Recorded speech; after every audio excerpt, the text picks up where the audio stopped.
Students, welcome to your English class for grade 4. This is the part B of the video notebook work. Now students, open your English A notebook for grade 4. Students, you start writing with date, classwork and day. Unit number 9, the story of Dr. Dolittle. Topic name, dictation words. Butcher shop, hedgehogs, rheumatism, weeping willow, ridiculous, Polynesia. For the next topic, students, you again write date, classwork and day, unit number, unit name and topic name. Words meaning: cracker, biscuit or wafer, biscuit, closet, a cabinet, almari, porridge, cereal, dalia, ridiculous, silly, काबिले मजाक, rheumatism, discomfort of joint, जोड़ों का दर्द. Students, your next topic is question answers. Who followed the Dr. Dolittle? The dogs and the children. Did Dr. Dolittle live alone? No, he lived with his sister Sarah. How many different kinds of pets live with Dr. Dolittle? A duck, a dog, a parrot, an owl, goldfish, rabbit, white mice, squirrel, a hedgehog, a cow and a calf, an old lame horse, chickens and many other animals live with Dr. Dolittle. Question number 4. What did Dr. Dolittle have to say about good people? He says he liked the animals better than he likes the best people.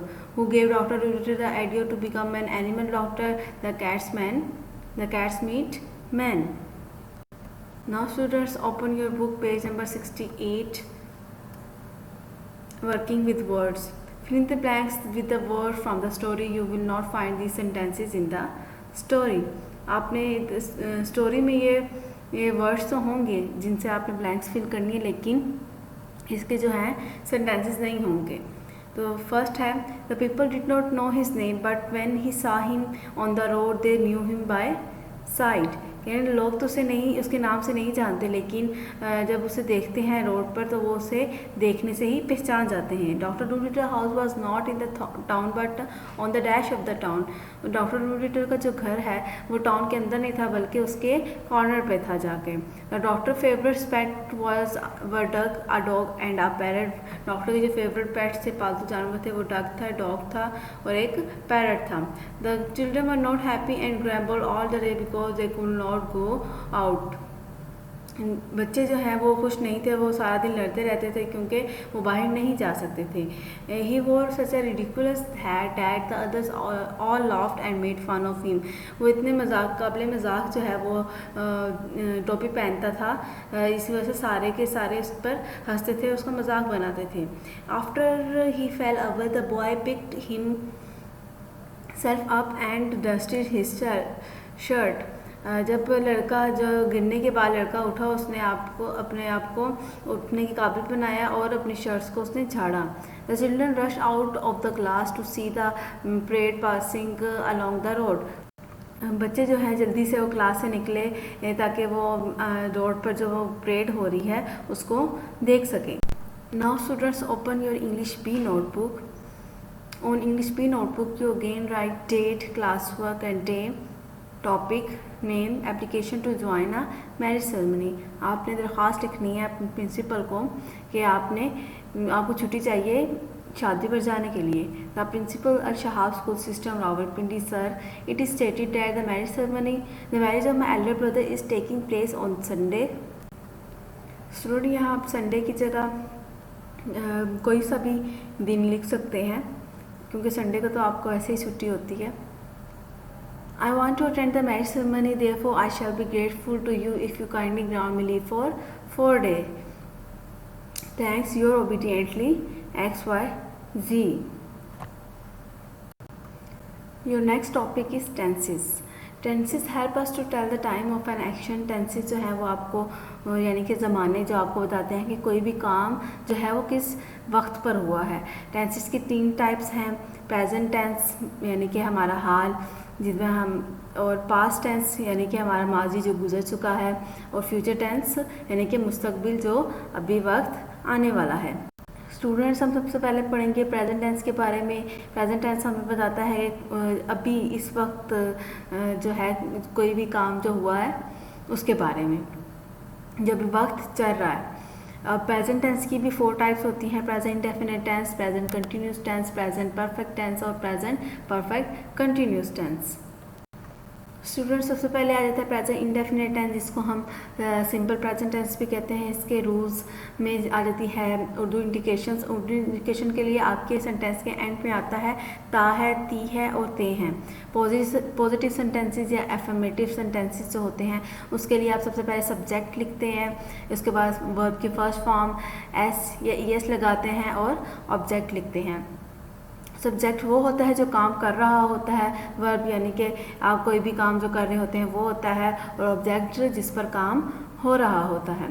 अब हमारे पास subject में आ जाते हैं ही, she, it और singular. उसके साथ आप लगाते हैं फर्स्ट की वर्ब की फर्स्ट फॉर्म और साथ एस और ईएस लगाते हैं, उसके बाद ऑब्जेक्ट लगाते हैं। लेकिन जब आप प्लूरल पर्सन्स यूज़ करते हैं यानी कि जमा, जैसे कि आई, वी, दे, यू, तो इसके साथ आप सिर्फ वर्ब की फर्स्ट फॉर्म लगाते हैं, एस या इस नहीं लगाते। अब कुछ एग्जाम्पल्स हैं, जैसे सूरज मशरिक से निकलता है। यहाँ हम देख रहे हैं सेंटेंस के आखिर में आ रहा है ता है, तो ता है से हमें पता चल गया कि प्रेजेंट इंडेफिनिट टेंस है या सिंपल प्रेजेंट टेंस है, तो हम लोग आते हैं the sun rises from the east. अब राइजेस जो है हमारे पास वर्ब की फर्स्ट फॉर्म है और साथ हमने एस लगाया। एस क्यों लगाया? क्योंकि सूरज जो है वो सिंगुलर है। सिंगुलर के साथ हम लगाते हैं एस या ई एस। वो स्कूल जाता है। यहाँ पे भी आप देख रहे हैं कि सेंटेंस के एंड पे ता है आ रहा है, तो ये प्रेजेंट इंडेफिनिट टेंस है, सिंपल टेंस है, तो इसको हम इंग्लिश कहेंगे ही गोज़ टू स्कूल। वापस यहाँ पे गो जो है वर्ब की फर्स्ट फॉर्म, उसके साथ ई एस आया। क्यों आया? क्योंकि जो है हमारे पास वो सिंगुलर है, नाउन जो है वो सिंगुलर है। तुम खाना खाती हो, यू ईट मील। यहाँ जैसे कि आपने ऊपर पढ़ा था कि आई, वी, दे, यू के साथ और पूरे नाउन के साथ हमारे पास आ जाता है सिर्फ वर्ब की फर्स्ट फॉर्म आती है एस या एस नहीं लगाते, इसलिए यू के साथ जो ईट है वर्ब की फर्स्ट फॉर्म, उसके साथ हमने एस या एस नहीं लगाया। अब आ जाता है प्रेजेंट इंडेफिनिट या सिंपल प्रेजेंट टेंस की। हम लोग नेगेटिव सेंटेंसेस कैसे बनाते हैं? नेगेटिव सेंटेंसेस हम लोग ऐसे बनाते हैं कि सब्जेक्ट के बाद हम डू या डज नॉट लगाते हैं और वर्ब की फर्स्ट फॉर्म और फिर ऑब्जेक्ट। वापस यहाँ पर ही, शी, इट और सिंगुलर नाउन के साथ हम लोग डज नॉट लगाएंगे और आई, वी, दे, यू और प्लूरल पर्सन के साथ हम लोग डू नॉट लगाएंगे। एग्जाम्पल्स है लड़की कपड़े नहीं सीती, the girl does not sew the clothes, बच्चे घंटी नहीं बजाते हैं, the children do not ring the bell, सूरज मगरिब से गरूब नहीं होता, the sun does not rise in the west, Rashid झूठ नहीं बोलता है, Rashid does not tell a lie, मुसाफिर बस में नहीं पहुँचते हैं, passenger do not reach in the bus. अब नेक्स्ट हमारे पास आते हैं इंटेरोगेटिव सेंटेंसेस, प्रेजेंट इंडेफिनिट या सिंपल प्रेजेंट टेंस के। इसके रूल क्या है? इसमें हम डू या डज जो है वो सब्जेक्ट से पहले ले आते हैं, उसके बाद subject, first form of verb और उसके बाद ऑब्जेक्ट और क्वेश्चन मार्क। हेल्पिंग वर्ब वही हमारे पास यूज़ होते हैं डज और डू, ही, शी, इट के साथ और सिंगुलर पर्सन के साथ डज आएगा, आई, वी, दे, यू के साथ और प्लूरल पर्सन के साथ डू आएगा। हमारे पास एक एग्जाम्पल है, क्या मेहमान चाय पीते हैं, डू गेस्ट टेक टी। अब गेस्ट प्लूरल था तो इस वजह से हमने टेक के साथ एस और डू के साथ ई एस यस नहीं लगाया। अली गाड़ी कब चलाता है, when does Ali drive the car. अब जब हमारे पास कब, क्या, कैसे, क्यों वाले वर्ड्स आ जाते हैं, इनको हम सवालिया अल्फाज भी कहते हैं, तो उनके साथ हम क्वेश्चन वर्ड यानी कि when, what, why, where, how लगाएंगे। यहाँ पर हमारे पास है क्या की जगह है कब। कब के लिए हम यूज़ करते हैं व्हेन, तो व्हेन हमारे पास डज से पहले आ जाएगा, तो हम क्वेश्चन वर्ड लगाएंगे, फिर उसके बाद हेल्पिंग वर्ड, उसके पास सब्जेक्ट, उसके बाद हम वर्ब और उसके बाद हम ऑब्जेक्ट लगाएंगे। जैसे अली जो है वो हमारे पास सब्जेक्ट है, गाड़ी हमारे पास ऑब्जेक्ट है, कब ये हमारे पास क्वेश्चन वर्ड है जिसको हम कब को इंग्लिश में बोलते हैं व्हेन। उसके बाद चलाता ये वर्ब है, तो ये हमारे पास इसको हम तरतीब देंगे तो ये ऐसे बनेगा when does Ali drive the car.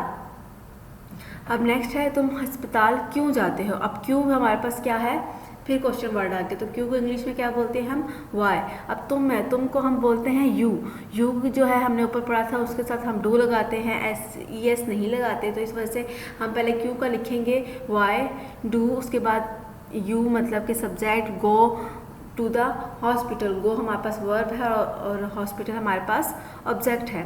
सितारे कहाँ चमकते हैं। अब कहाँ जो है वो फिर हमारे पास क्वेश्चन वर्ड आ गया है जिसको हम वेयर बोलते हैं। उसके बाद सितारे ज़्यादा हैं तो इसलिए इसके साथ हम डू लगाएंगे, तो ये हो जाएगा वेयर डू स्टार शाइन। बिल्ली कैसे शिकार करती है, कैसे, ये फिर क्वेश्चन वर्ड आ गया जिसको हम इंग्लिश में हाउ बोलते हैं। उसके बाद बिल्ली है सिंगुलर पर्सन के साथ हमने पढ़ा था कि डज लगता है, तो इस वजह से हम हाउ के बाद डज लगाएंगे। उसके बाद कैट और hunt, how does cat Hunt.